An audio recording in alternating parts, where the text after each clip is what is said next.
Yo, what up?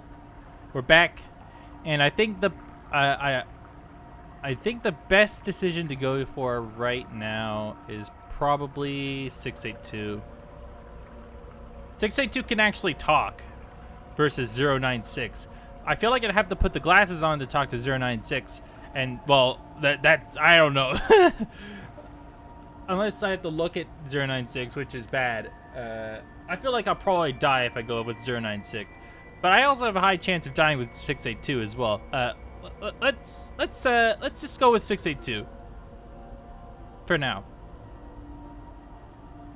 Normally it would take days to clear this kind of experiment with the higher-ups, but with Dr. Fields gone, I'm the highest-ranking researcher we got. God help us. They're really not taking any chances this time. Behind me, I hear Dr. Sherman fake a cough to hide his grin. On either side of us is a full legion of mobile task force guards watching us pass. Their black helmets and visors obscure their glares, but I could still feel the chill in the air. These men are just lost friends because of a researcher like me couldn't handle his assignment. I carefully stepped to avoid the electrical rails set on the floor as we approach 682's new containment chamber. We stop just inside the huge space. Before us sits a massive 5 meter by 5 meter by 5 meter cube of reinforced steel filled with hydrochloric acid. In the acid hangs 682 itself, suspended between life and death as his body regenerates just as fast as the acid can eat it away. Sherman pulls out his notebook. Dr. Sherman. As always, he'll be acting as my personal reality anchor. 682. Can you understand me? I've come to talk to you about 173. A low chuckle resonates through the room. I can feel it in the soles of my feet. 682 flicks its massive tail to slowly turn away from the viewing screen. Do you know what happened to it? No response. 682 is now floated on its back. So its back is fully facing us. We don't have time for this. But I don't have time for this. I'm hoping to avoid this. Were you? He watches me carefully as he hands me the novelty glasses. You're not immune to it. I know that too well. With a deep breath, I put on SCP 8008. Oh my god, I don't even want to know what fucking 096 looked like. She's so big. It takes me a moment to compose myself. Wow, this is louder. Before I can speak. 682. I need to know what happened during the breach. That's nicely, Doctor. Voice. It's not what at all like what I'd expected. Would you please tell me what happened? Before the sculptor comes to kill you. You think that too? What do I get in return for the information? Never seen such a hostile smile. And what makes you think I won't get you first? From the corner of my eye, I see Dr. Sherman watching me carefully. But I need to stay focused on 682. You cannot be trusted. Yes, it swirls in little eddies around her as she laughs. You're a funny little human. What could you possibly want anyways? That I could give you at least. If you were to tell us where 173 is. I could hear the creaking of plastic as the task force personnel shift their weight around the room. The guns are still lowered. For now. Doctor. Silence! Everyone in the room instinctively covers their ears. I want 1 hour in the sunlight. That is my offer. I relayed the offer to Dr. Sherman. Out of the question. You may not have the luxury of time. Disgusting human. A sharp beep from the lead task force member's radio makes me pause. He looks at us, then picks up the line. The static-filled screams from the other end are so loud he has to hold it at arm's length. Reinforcements, send reinforcements. The voice is abruptly cut off. Huh? Radio goes dead. Silence that falls over the room is absolute. That was 173 probably. I was not finished with my demands. I want you to accompany me, Doctor. Me? You want me? Don't get any silly ideas, human. Dr. Sherman scribbling has stopped, waiting for my next words. I'm not sure if I have a better option. Ooh, do we let it out? I feel like this is what happened last time. This could get us the information we need, but I feel like we probably have a better... I have a feeling if I say... Wait, but if I say no, won't he just come out... It could just come out and kill me, couldn't it? Unless it just can't. You know what? Fuck it. Let's give it some sun. Wait, did we give it some sunlight last time? Is that what the thing was? I accept. Sure. Wonderful. I look forward to it. See you tomorrow. I removed SCP-8008 and handed it to Dr. Sherman for safekeeping. Dr. Singer and I have decided it's the safest place for them. 682's rumbling laughter follows us out of the chamber. I can't help but wonder if I'm making the right decision. And time is running out. Once we're outside earshot of the guards, Dr. Sherman stops and looks me dead in the eyes. You can't go through with this. It might be your best shot. Dr. Sherman runs his hands through his hair. Alright, fine. I trust you.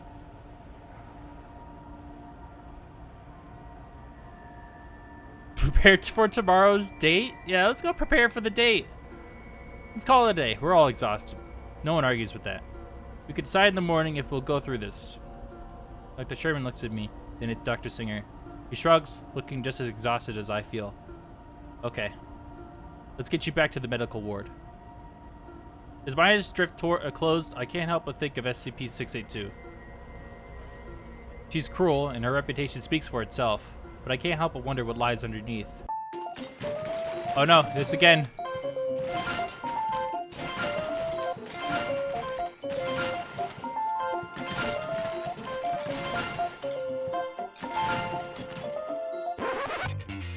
Oh shit.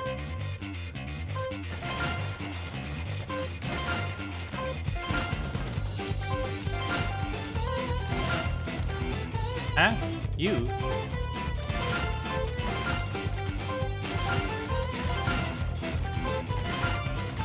At 25,000 or die.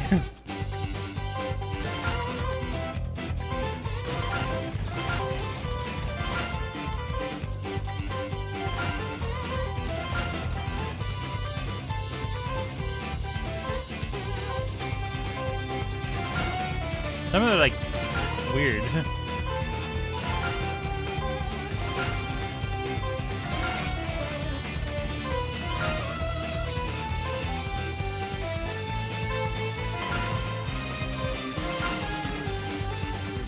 What's that? Is that like meat? There's eyeballs and stuff.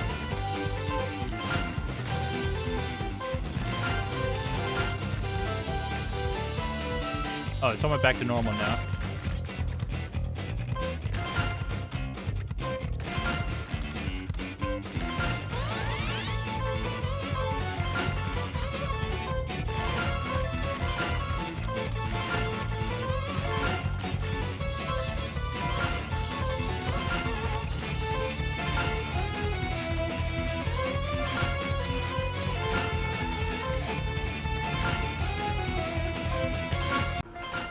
Oh.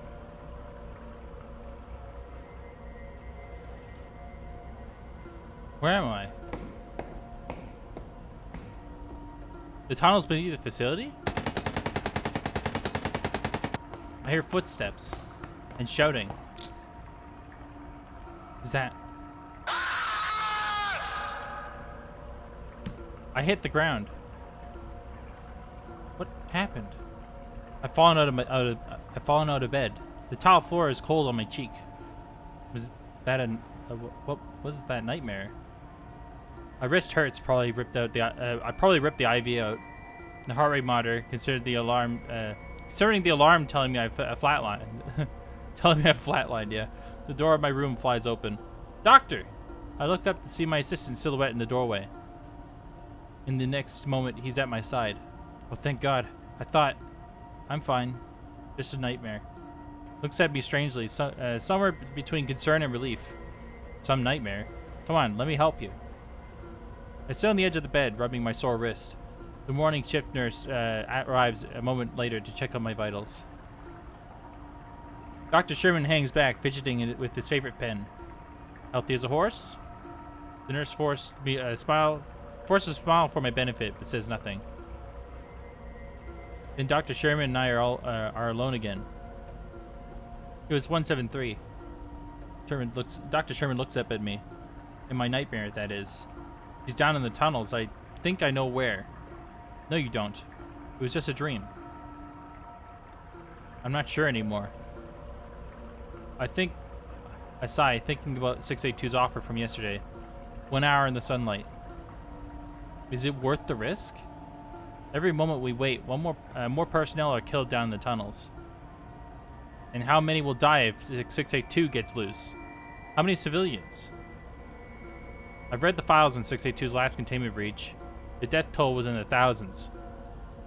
What should we do?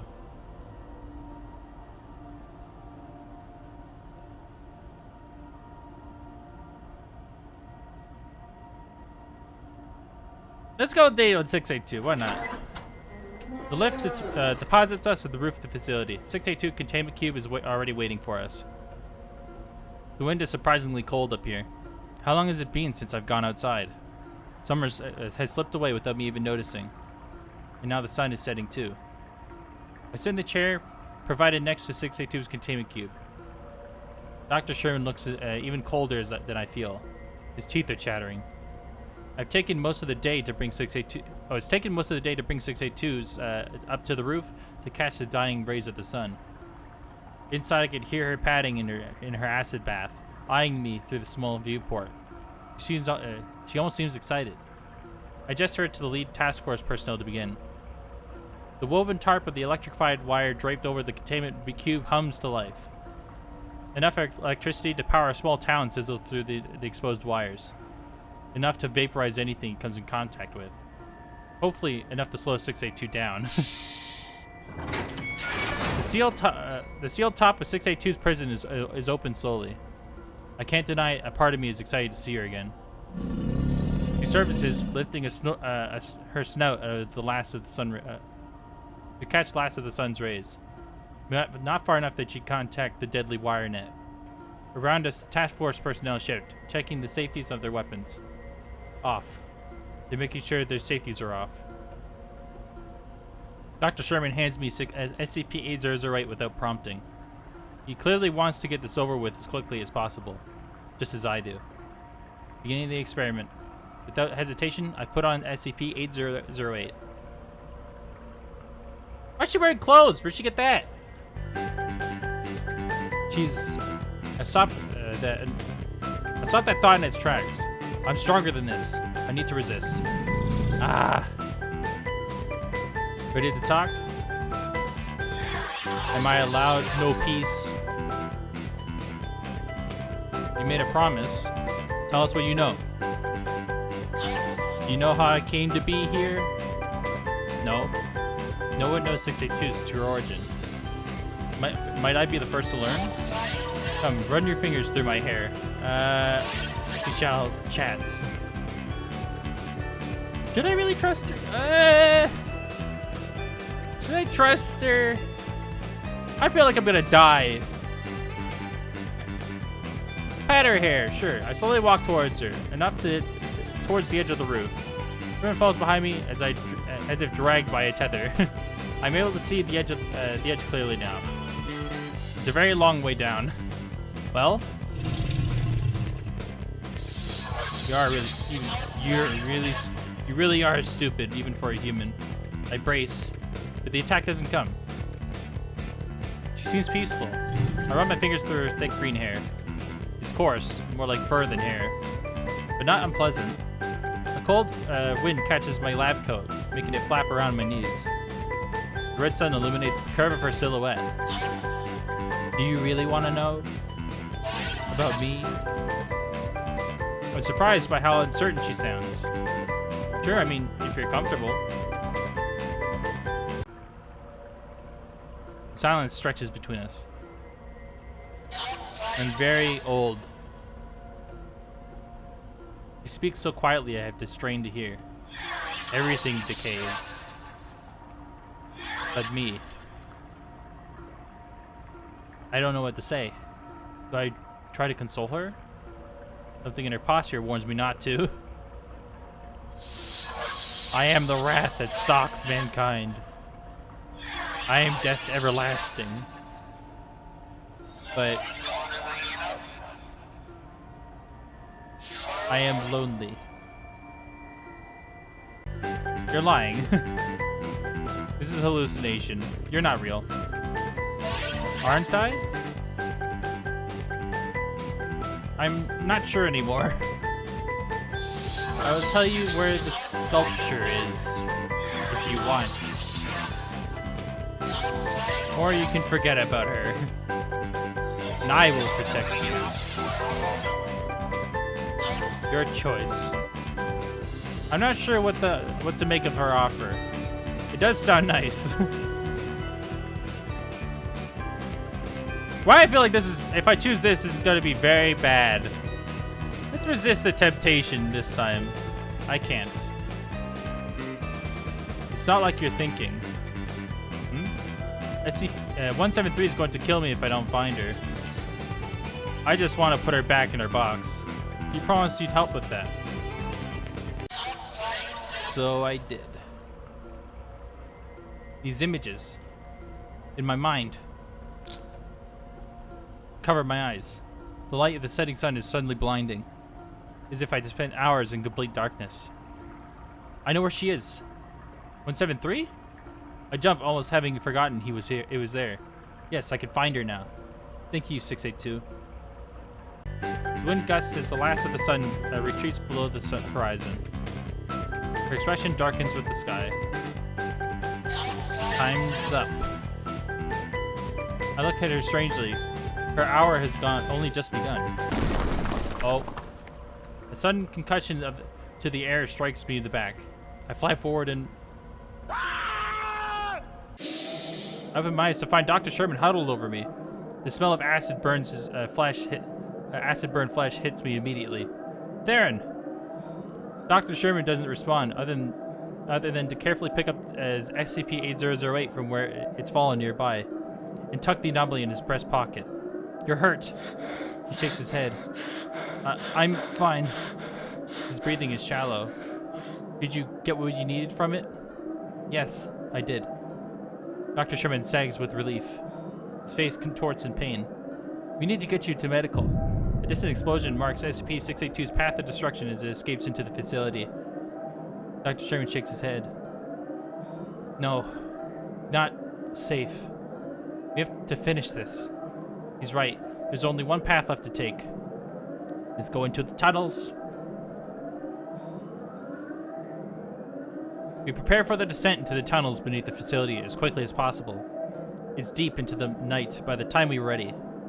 Dr. Singer, Sherman, and I are kitted with industrial-strength flashlights and rations, just in case. We're also outfitted with head-mounted radios in which should work even deep underground. I feel like a D-class. I grin, but Dr. Singer is stone-faced. The 6 task force personnel assigned to us don't seem to find it any funnier. I tried to convince Dr. Sherman to stay behind, but he insisted. The acid burns had been superficial. Painful, but it would make a full recovery, according to the nurses. At least we know where to find SCP-173 now. We need to stick together, and everything will be all right. Except for the giant murderous lizard. Right. Except for that. Great. He's fiddling with SCP with 8008, which is tucked into his breast pocket. His face is abnormally pale. Probably just nerves. We head down the last flight of stairs into the tunnels. Down here, the metal floors give way to rough stone. It's humid down here and cold. Every time I inhale, a little cloud of water vapor is illuminated by my flashlight. We travel for some time through the seemingly endless tunnels, always heading down. We pass through several task force waypoint camps which have been set up to coordinate the search. The men watch us with dull eyes. There are no injured among them, but what they're tracking doesn't leave injured. Down. All the way down. It must have been at least an hour. My shoulders are aching from the tension. We come to a passage with nearly a dozen offshoot tunnels. I point to one, knowing beyond a doubt that this is the way we need to go. We all stop in our tracks, suddenly on high alert. The task force personnel scan the darkness with their gun-mounted flashlights. The slim beams of light are insignificant in the oppressive blackness. What is it? Where's Sherman? We all look at each other. Dr. Sherman isn't here. We need to backtrack. We have to... Nobody move! She says it so calmly that everyone freezes instantly. Her eyes are so wide as she looks among task force personnel. They look equally terrified. Ah! Out of nowhere, a pair of massive jaws closes where Dr. Singer had been a moment earlier. Is it 682? Two of the task force personnel are crushed in the next instant as 682 drops from the ceiling. The rest open fire. Ah, pathetic. She swings her tail around, cracking me hard in the back. I go down. Then I'm running. I pick a tunnel at random. Anything is better than staying where I am. I'm not even sure where we're going. Down. We're still going. I run as fast as I can. My lungs are burning. My legs are screaming. I suddenly drop in the path, a sudden drop in the path sends me sprawling. My wrist! I feel a wave of nausea rolls through me as I curl on the ground, protecting my arm. I can't. I look up. This is the cavern from my dream. And there, at the far end, is 173. I don't even recognize it. And there in front of it is Dr. Sherman. Theron! He turns to look and... What? Where am I? The place seems familiar. Where's Dr. Sherman? Where's 173? Where's...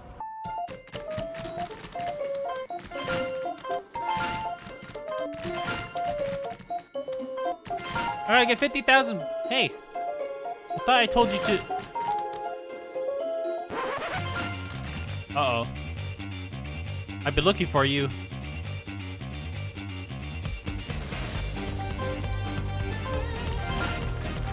Did you think you could escape?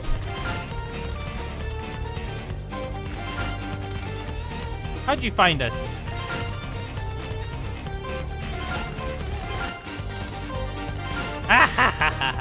How stupid are you? You left a trail in their dreams.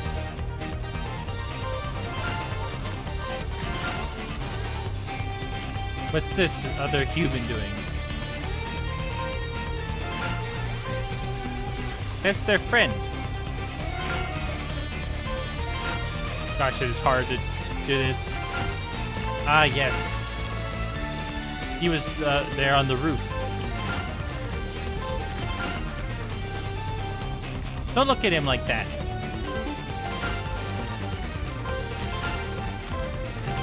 Like what? You're drooling.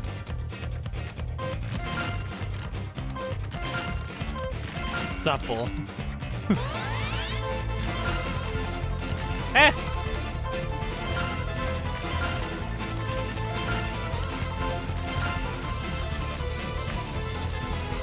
Oh shit, huh? What am I... The fuck?